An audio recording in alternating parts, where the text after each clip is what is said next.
পেশাদারিত্বের সাথে তদন্ত যারা অপরাধ করছে তাদের জন্য বিচার হয়, এইটাকে মাথায় রেখে আমরা এই তদন্ত কার্যক্রম আলহামদুলিল্লাহ অনেক দূরে গিয়েছে। 5ই আগস্টের সেই ওই প্রেক্ষাপটে থানাটি ক্ষতিগ্রস্ত হয়েছিল।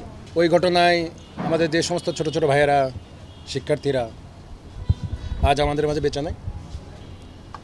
আমরা যে সবাই মিলে আল্লাহর কাছে যদি প্রার্থনা করি, দোয়া করি, তারা কখনোই আর আমাদের মাঝে ফিরবে না। তা আল্লাহর কাছে সবাই মিলে ওইটুকু দোয়া করি, আগস্টের এই অভ্যুত্থানে, এই বিপ্লবে যে সমস্ত সাথী ভাই আমাদের মাঝে নাই, আল্লাহ যেন তাদেরকে বেহেশত নসিব করে।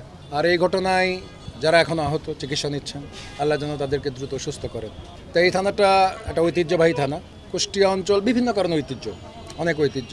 কুমারখালীর যে পৌরসভা আপনারা বোধহয় জানেন, বাংলাদেশের অন্যতম পুরাতন পৌরসভা। তো এইরকম একটা থানার কার্যক্রমের মধ্যে দিয়ে আমরা যেটা আশা করব সেটা হচ্ছে যে আপনারা আগে যেভাবে আমাদেরকে হেল্প করেছেন, আমরা তার চেয়েও অনেক বেশি কোঅপারেশন আপনাদের কাছে আশা করি। থানার যারা কার্যক্রম যারা থাকেন, একেবারে আপনারা যারা উপস্থিত সাংবাদিক বন্ধুরা আছেন, একেবারে হ্যাভিং নো কন্ট্রোভার্সি, কোনো দ্বিধাদ্বন্দ্ব ছাড়া এইটুকু বলতে পারি, আমরা যারা রেঞ্জ ডিআই হিসেবে, ডান পাশে আমার পুলিশ সুপার আছেন, আমার সহকর্মীরা আছেন, আমরা সর্বোচ্চ প্রফেশনালিজমের সাথে, সর্বোচ্চ অ্যাকাউন্টেবিলিটি, আমাদের যে ইন্টিগ্রিটি, এগুলো মেনটেন করে এখন খুলনা রেঞ্জের কার্যক্রম চলছে। এবং আমি আপনাদেরকে অনুরোধ করব, আপনারা এটাকে ভেরিফাই করবেন। যদি আপনাদের কাছে কোনো অবজারভেশন থাকে, আপনি আমাদেরকে জানাবেন। তো যে জায়গাটাকে আমরা অ্যাড্রেস করতে চাই, থানা, আমরা যারা পুলিশে চাকরি করি, সেখানে সকল মানুষকে সন্তুষ্ট করা রিয়েলি টাফ।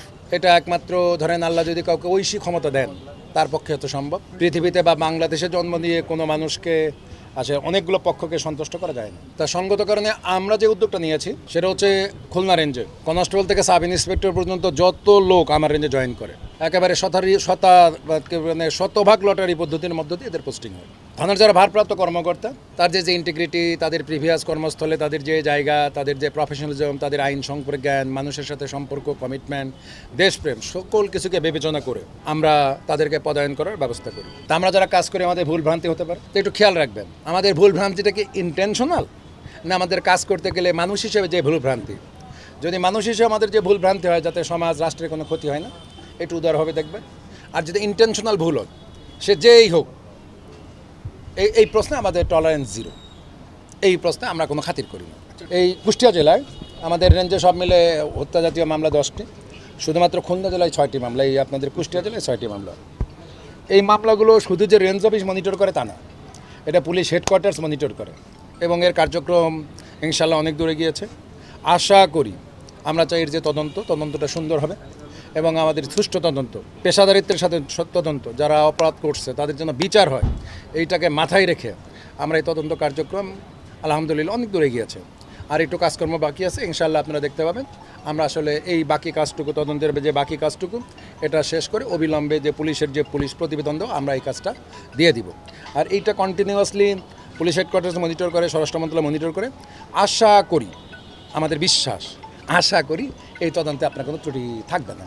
তো আমাদের কিছু কিছু পুলিশ ব্যক্তিগত কারণে বা অন্য কোনো কারণে বা চাপে, প্রেশারে আপনাকে অতিরিক্ত হেল্প করার জন্য করে, সেটা হচ্ছে জমি জমা সংক্রান্ত বিরোধ। এটা পুলিশের কাজ না। মানে আপনার জমির মিউটেশন ঠিক হয় না, আপনি আমার কাছে আসলেন, আমি আরেকজনের উচ্ছেদ করে আপনার, এটা পুলিশের কাজ না। 2 হচ্ছে টাকা পয়সা যে